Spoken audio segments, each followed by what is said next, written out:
नमस्कार दोस्तों, मैं विवेक मिश्रा एक बार फिर से आपके समक्ष लाइव हुआ हूँ। आपके अपने ही channel Saurabh Mishra math study पर स्वागत करता हूँ।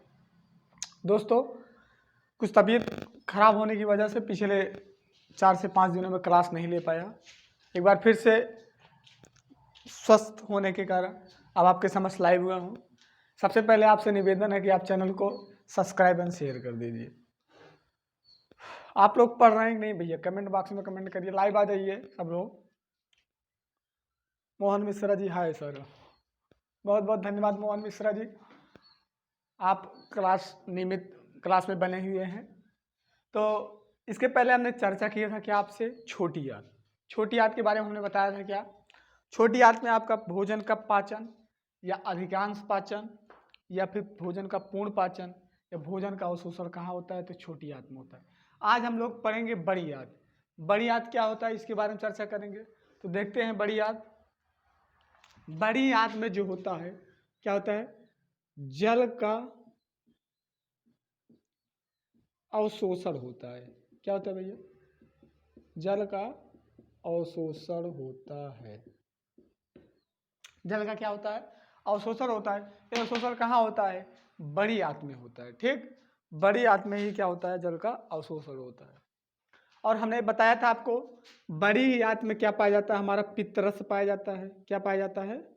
पित्तरस पाया जाता है।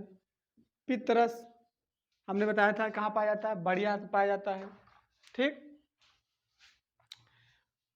इसी में पाया जाता है पित्तरस। और हमने बताया था पित्तरस में कोई भी एंजाइम नहीं पाया जाता है। कोई भी एंजाइम नहीं पाया जाता है।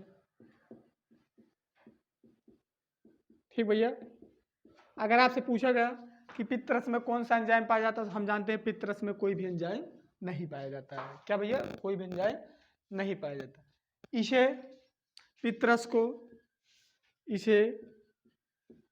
वन मैन, क्या भैया? वन मैन आर्मी कहा जाता है। क्या कहा जाता है? इसे वन मैन आर्मी कहा जाता है। इसे क्या कहा जाता है? वन मैन आर्मी कहा जाता है। किसको कहा जाता है? तो पित्तरस को कहा जाता है। अगर आपसे पूछे कि पित्तरस का पीएच वैल्यू कितना होती है तो 7.4 होता है। कितना होता है? 7.4। और आप जानते हैं कि अगर विलयन पीएच मान 7 से कम है, 7 से कम है तो विलयन कैसा होगा? अम्लीय होगा। अगर 7 से अधिक है तो क्या होगा? क्षारीय होगा।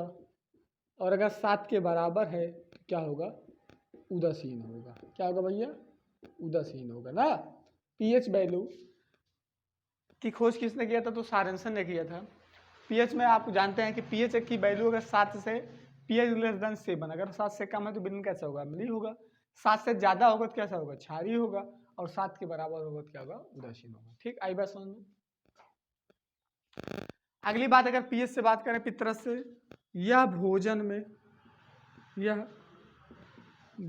को पचाने में, क्या भैया? भोजन को पचाने में मदद करता है। क्या करता है? मदद करता है। यह भोजन को पचाने में क्या करता है? मदद करता है। कौन? पित्तरस। ठीक, तो बड़ी आंत में हमने देखा जल का अवशोषण होता है। बड़ी आंत के अंतर्गत पित्तरस होता है। इसमें कोई भी एंजाइम नहीं पाया जाता। इसे वन मैन आर्मी कहा जाता है। यह भोजन को पचाने में मदद करता है। स्क्रीनशॉट लेना चाहे तो ले लीजिए।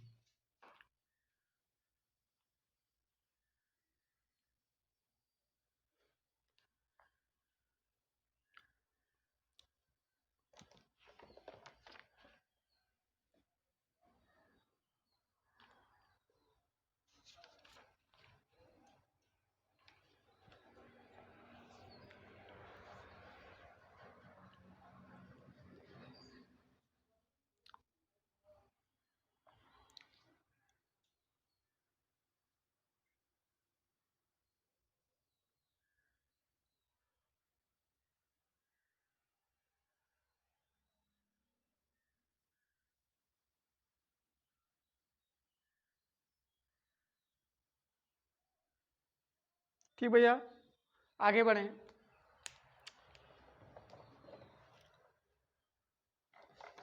आप लोग चैनल को शेयर कर दीजिए। चलिए आगे बढ़ते हैं। अगला टॉपिक हमारा है लीवर। क्या है?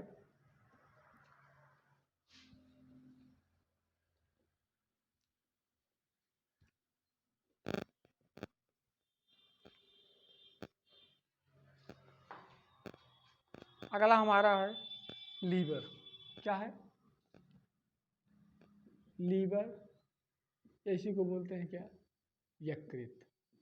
क्या बोलते हैं? यकृत बोलते हैं। ठीक। अगर आपसे लीवर की बात करेगा तो हमने बताया था मानव शरीर की सबसे बड़ी ग्रंथि।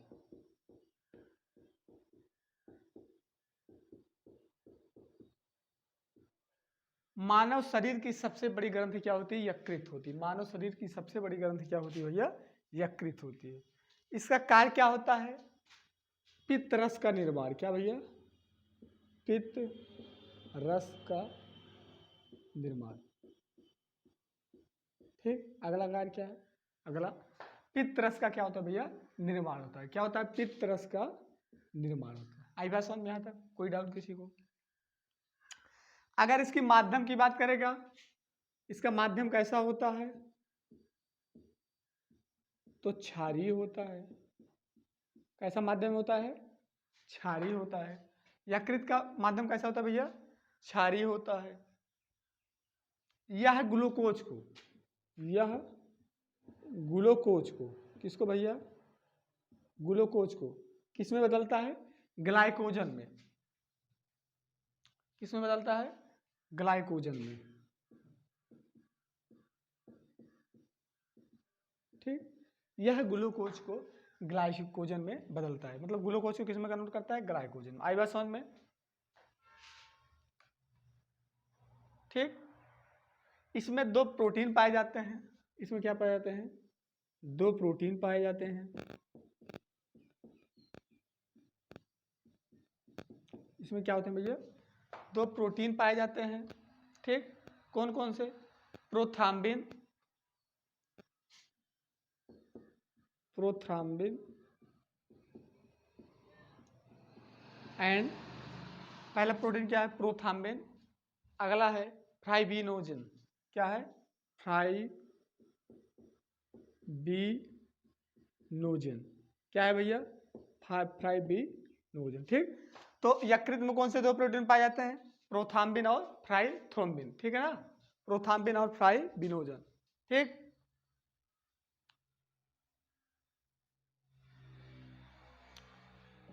ठीक है भैया। इनका, इन दोनों प्रोटीन का कार्य क्या होता है? इनका कार्य होता है रुधिर स्कंदन, रुधिर स्कंदन को रोकने में। ठीक भैया। रुधिर स्कंदन को रोकने में कौन से? प्रोथ्राम्बिन और फाइब्रिनोजन। आई बात समझ में? और इसी यकृत में ही, इसी यकृत में एक प्रोटीन और होता है हमारा।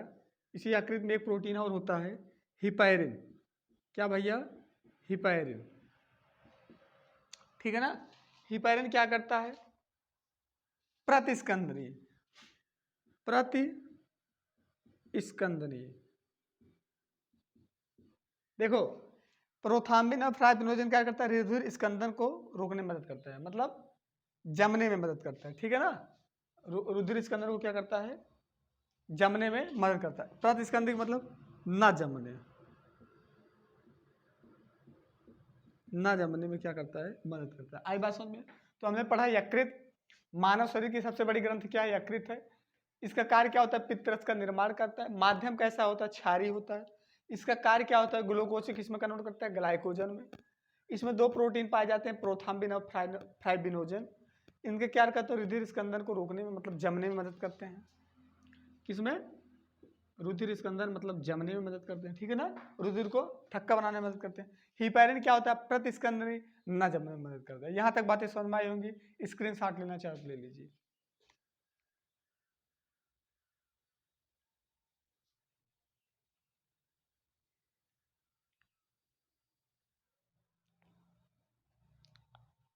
ठीक। आगे बहुत कार्य है भैया। मिटाया जाए इसको। फिर से देख, मानव शरीर की सबसे बड़ी ग्रंथ है। पित्तरस का निर्माण होता है, माध्यम कैसा होता है, क्षारीय होता है। यह ग्लूकोज को किसमें कन्वर्ट करता है, ग्लाइकोजन में। इसमें दो प्रोटीन पाए जाते हैं, प्रोथाम्बिन और फाइब्रिनोजन, जिनका कार्य क्या होता है, रुधिर स्कंदन को रोकने में। हिपैरिन का क्या होता है, प्रतिस्कंदनी मतलब न जमने में मदद करता है। आई बात समझ में। अभी और भी कार्य है इसको।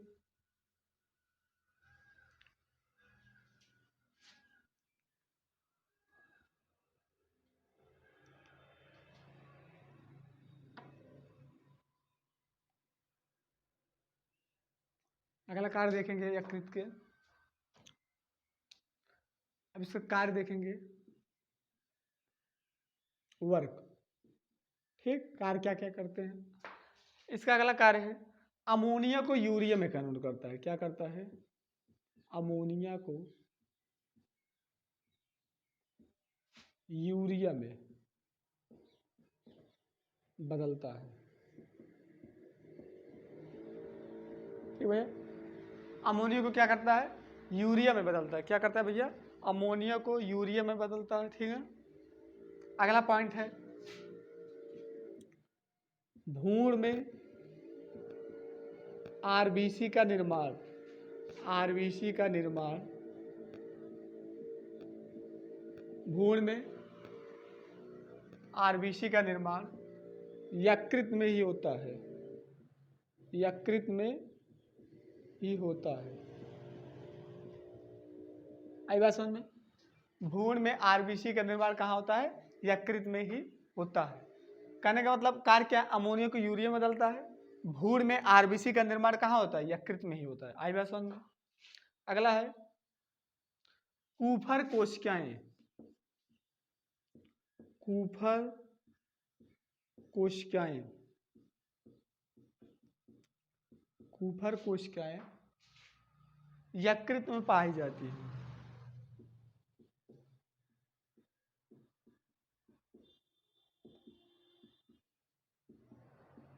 ठीक, कूफर कोशिकाएं कहाँ पाए जाते हैं, यकृत में पाए जाएंगे। ठीक, अब आप कहेंगे सर कूफर कोशिकाएं क्या होती हैं, विषैले पदार्थों का भक्षण। विषैले पदार्थों का भक्षण। विषैले पदार्थों क्या करता है, भक्षण करता है। ठीक, आई बात समझ में। अगला कार्य क्या है, विटामिन विटामिन ए व डी का संचय। विटामिन ए व डी का संचय। ठीक, विटामिन ए व डी का संचय कहाँ होता है, तो आप कहेंगे यकृत में होता है। आई बात समझ में। अगला पॉइंट है, यह अल्प मात्रा में, यह अल्प मात्रा में विटामिन ए का, यह अल्प मात्रा में विटामिन ए का संश्लेषण करता है।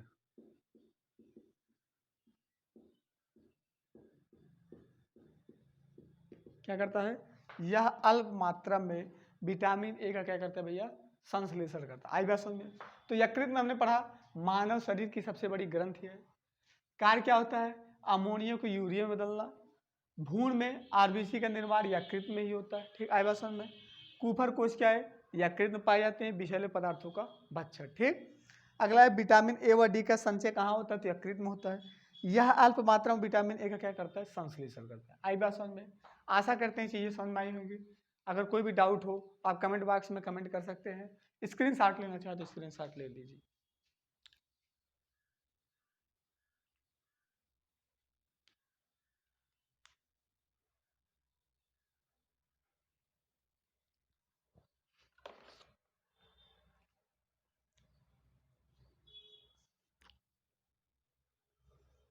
ठीक भैया, इस तरीके से हम लोग बीच में यकृत नहीं रहा। एक छोटा सा पॉइंट और है, उसके बाद हमारा डाइजेस्टिव सिस्टम खत्म हो जाएगा, तो इसको मिटाया जाए।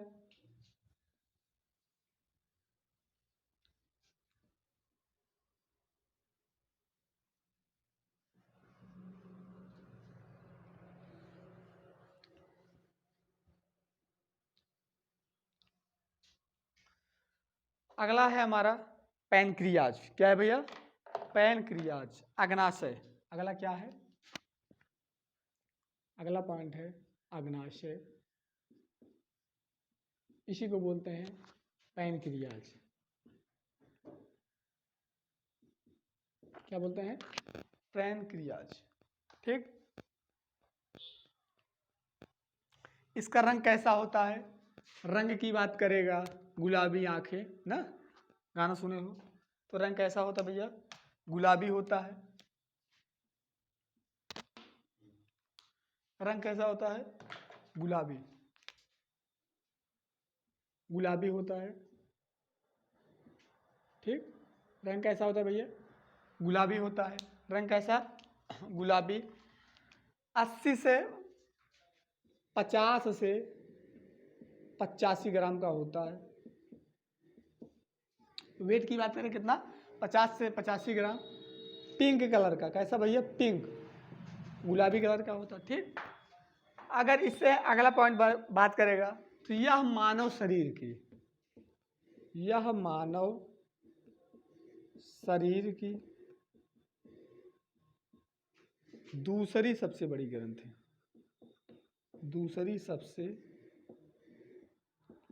बड़ी ग्रंथि है। यह मानव शरीर की दूसरी सबसे बड़ी ग्रंथि है, जबकि पहली कौन सी है? यकृत है, हमने चर्चा किया है। ठीक।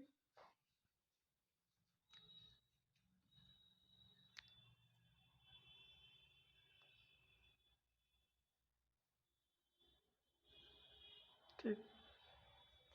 इसमें क्या क्या पाया जाता है? इसमें पाया जाता है मिश्रित ग्रंथियां। इसमें क्या पाई जाती है? मिश्रित ग्रंथ, मिश्रित ग्रंथ पाई जाती है। मिश्रित ग्रंथियों में दो प्रकार के ग्रंथ होती हैं, पहला दूसरा। ठीक। एक होता है एंजाइम, एक होता है एंजाइम का श्रावण, एक होता है हार्मोन्स का। ठीक है ना। जो एंजाइम के श्रावण करते हैं, देखो मिश्रित ग्रंथि में दो प्रकार की ग्रंथि पाई जाती है, एक एंजाइम का श्रावण करता है और एक इसका हार्मोन्स का। जो एंजाइम का श्रावण करते हैं उन्हें बहिस्रावी ग्रंथि कहते हैं। क्या बोलते हैं? बहिस्रावी, बहिस्रावी ग्रंथि। ठीक। जो एंजाइम का श्रावण करते हैं उन्हें क्या बोला जाता है? बहिस्रावी ग्रंथि। आई बात समझ? और जो हार्मोन्स का श्रावण करते हैं उनको अंतःस्रावी बोलते हैं। क्या बोलते हैं? अंतःस्रावी ग्रंथ। क्या बोलते हैं भैया? अंतःस्रावी ग्रंथ। और एक क्वेश्चन कई बार पूछा गया रहा है, यह क्वेश्चन कई बार पूछा है कि मानव शरीर की, मानव शरीर की सबसे बड़ी, मानव शरीर की सबसे बड़ी अंतःस्रावी ग्रंथि कौन सी है? तो कौन सी है? Thyroid gland. कौन सी? थायराइड। कौन सी भैया? थायराइड। मानव शरीर की सबसे बड़ी ग्रंथि जो अंतःस्रावी ग्रंथ है, मानव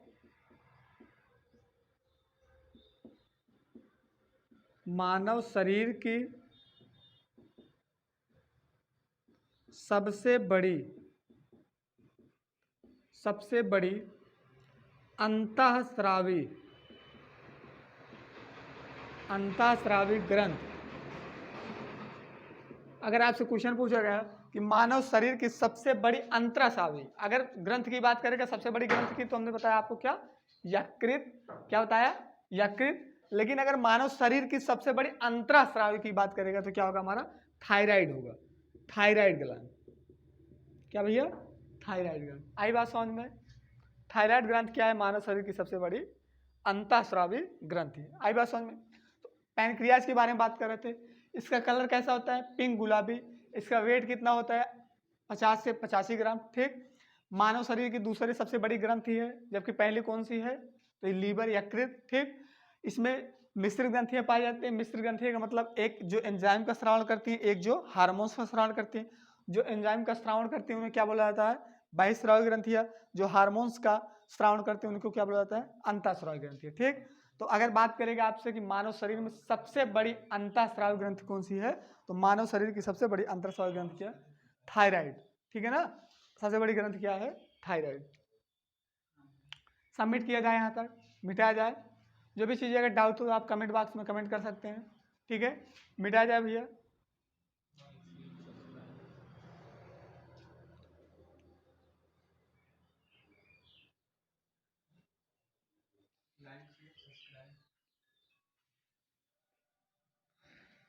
आप लोगों से निवेदन है कि आप लोग चैनल को सब्सक्राइब एंड शेयर करते रहिए, ठीक है ना भैया।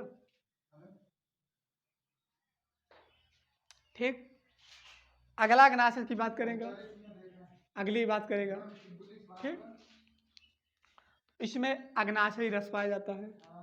इसमें क्या होता है, अग्नाशयी रस पाया जाता है।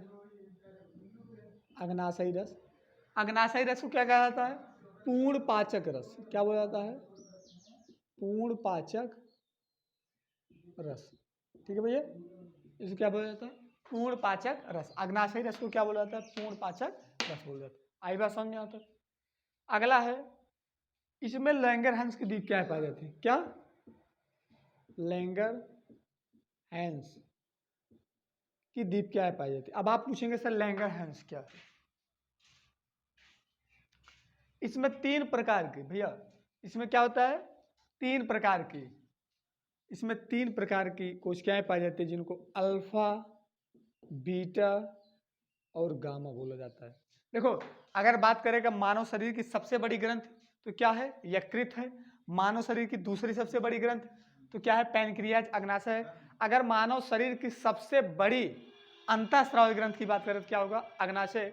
और अगर एक क्वेश्चन और बनता है, मानव शरीर की, मानव शरीर की सबसे छोटी ग्रंथ, सबसे छोटी ग्रंथ, सबसे छोटी ग्रंथ कौन सी है, तो कौन सी होती है, पिट्यूटरी ग्रंथि। कौन सी,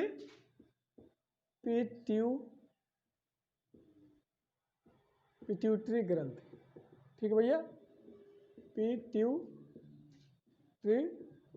ग्लैंड, मानव शरीर की सबसे छोटी ग्रंथ कौन सी होती है, तो पिट्यूटरी ग्रंथ, ठीक। देखिए, अब लैंगरहैंस की दीपिका में कितने प्रकार कोशिका पाए जाते हैं, अल्फा, बीटा, गामा। और इसी बीटा नामक कोशिका से ही हमारा क्या होता है, इंसुलिन पाया जाता है। इसी में क्या होता है, इंसुलिन प्रतिस्रावित होता है। इंसुलिन क्या होता है, इंसुलिन जो होता है मधुमेह रोग, मधुमेह डायबिटीज, मधुमेह रोग को रोकने में मदद करता है, मदद करता है, ठीक भैया। तो किस कोशिका सेल में पाया जाता है, तो बीटा कोशिका सेल में इंसुलिन पाया जाता है। बहुत बार क्वेश्चन पूछा गया है, इंसुलिन क्या करता है, तो यह क्या करता है, डायबिटीज रोगियों के लिए क्या होता है, रक्षा करता है। आप देखे भी होंगे कि जिनको डायबिटीज हो जाता है वो इंसुलिन नामक इंजेक्शन का प्रयोग करते हैं, क्योंकि उनके शरीर के अंदर इंसुलिन बनना बंद हो जाता है। जिससे देखिए, इंसुलिन का कार्य क्या होता है, इंसुलिन ग्लूकोज को किसमें कन्वर्ट करता है, ग्लाइकोजन में। किसमें भैया, ग्लूकोज को ग्लाइकोजन में। आप कोई भी चीज़ जब खाते हैं तो अगर आपके अंदर इंसुलिन नामक प्रोटीन है तो क्या करता है, ग्लूकोज को पाचन करके ग्लाइकोजन में, और ग्लाइकोजन से क्या होता है, यूरिया से निकल जाता है, मूत्र के रूप में क्या होता है, निकल जाता है। लेकिन जब आपके अंदर इंसुलिन की कमी हो जाती है तो यह ग्लूकोज ग्लाइकोजन में ना चेंज होकर ग्लूकोज डायरेक्ट ग्लूकोज में ही कन्वर्ट हो जाता है, जिससे आप जो भी चीज़ खाते हैं वह जो है ठीक से उसका पाचन नहीं हो पाता है, और जब पाचन नहीं होता है तो क्या होता है, मल के द्वारा निकल जाता है, जिससे क्या हो जाता है, आदमी धीरे धीरे वह मृत्यु के करीब पहुंच जाता है। इसलिए इंसुलिन की जरूरत हमारे शरीर को बहुत ज़्यादा रहती है ना। इंसुलिन क्या करता है, या ग्लूकोज को ग्लाइकोजन में बदलता है। अब थोड़ा सा इंसुलिन की बात करेंगे। यहाँ तक बातें समझ में आई। अग्नाशयी रस को पूर्ण पाचक रस कहा जाता है। इसमें लैंगरहैंस की द्वीप क्या पाई जाती है, जिसमें 3 प्रकार के सेल पाए जाते हैं, अल्फा, बीटा, गामा, ठीक। एक इसमें और सेल पाया जाता है, पीपीएफ सेल। क्या होता है, पीपीएफ सेल, पीपीएफ सेल ये भी पाया जाता है, लेकिन यह इंपॉर्टेंट उतना ज़्यादा नहीं है। यहाँ से सिर्फ क्वेश्चन इतनी बार पूछा है कि लैंगरहैंस की दीपिकाओं में से किस सेल से इंसुलिन का स्रावण होता है, तो आप क्या जानते हैं, बीटा नामक सेल से इंसुलिन का स्रावण होता है। आई बात समझ में, मिटाया जाए।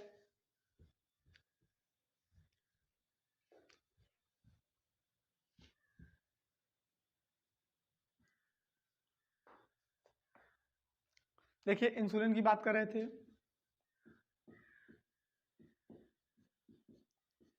अगर इसकी खोज की बात करेगा तो इसकी खोज बेंटिंग एंड बेस्ट ने किया था। किसने किया था भैया? बेंटिंग एंड बेस्ट ने इसकी खोज किया था। सर्वाधिक भूमिका की बात करेगा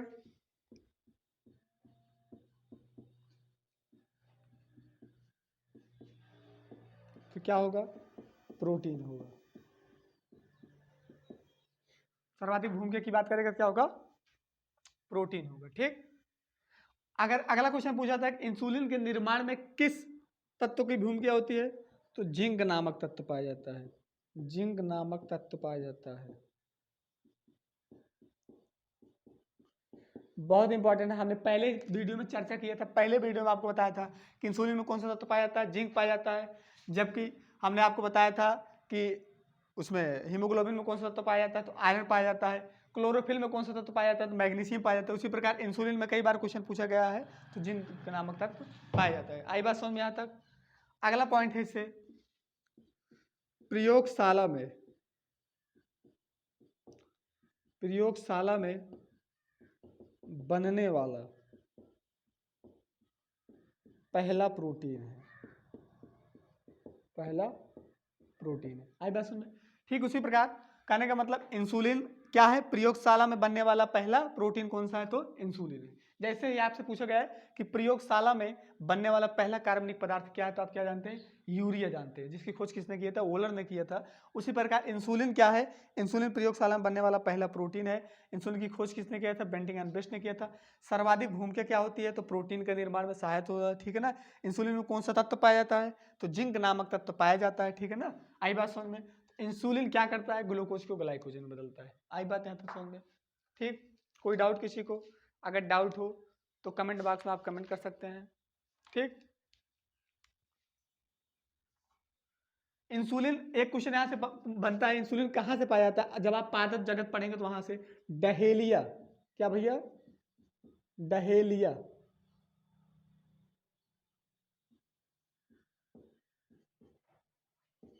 डहेलिया नामक वृक्ष होता है, उसी की जड़ से प्राप्त किया जाता है। उसी की जड़ से क्या होता है? हमारा इंसुलिन प्राप्त होता है। किससे? डहेलिया नामक वृक्ष की जड़ से क्या होता है? इंसुलिन प्राप्त होता है। इस प्रकार हमने डाइजेस्टिव सिस्टम को पूरा अच्छे से पढ़ लिया और हमारा डाइजेस्टिव सिस्टम खत्म हो गया। कल आपको अगला टॉपिक चलेगा रुधिर परिसंचरण तंत्र, तो तब तक आप इस पर क्वेश्चन कराया जाएगा। आपके 3 टॉपिक हो चुके हैं, तीनों टॉपिक्स के क्वेश्चन लगातार कराए जाएंगे। तो जितनी भी चीज़ें पढ़ाई गई हैं उसको आप मन से पढ़िए, और जो भी चीज़ें नहीं समझ में आती हैं आप कमेंट बॉक्स में कमेंट कर सकते हैं, वो चीज़ें डाउट क्लास में क्लियर कराई जाएंगी। ठीक है ना? तो तब तक के लिए आप लोग चैनल को ज़्यादा से ज़्यादा शेयर और सब्सक्राइब करते रहिए। ठीक है ना? और एक बढ़िया सा नोट्स बनाते रहिएगा, और नोट्स को आप लोग एक बार पढ़ लीजिए। लाइफ टाइम समझ लीजिए आप इंश्योरेंस करवा रहे हैं, एक बार पढ़ लेंगे उसके बाद आपको बायो की पढ़ने की जरूरत नहीं है। और पेट वगैरह का फॉर्म आप लोग ऑनलाइन कर दीजिए, लेकिन चैनल को ज़्यादा से ज़्यादा शेयर और सब्सक्राइब करिए। ठीक है ना? तब तक के लिए स्वस्थ रहिए, मस्त रहिए। जय हिंद, जय भारत।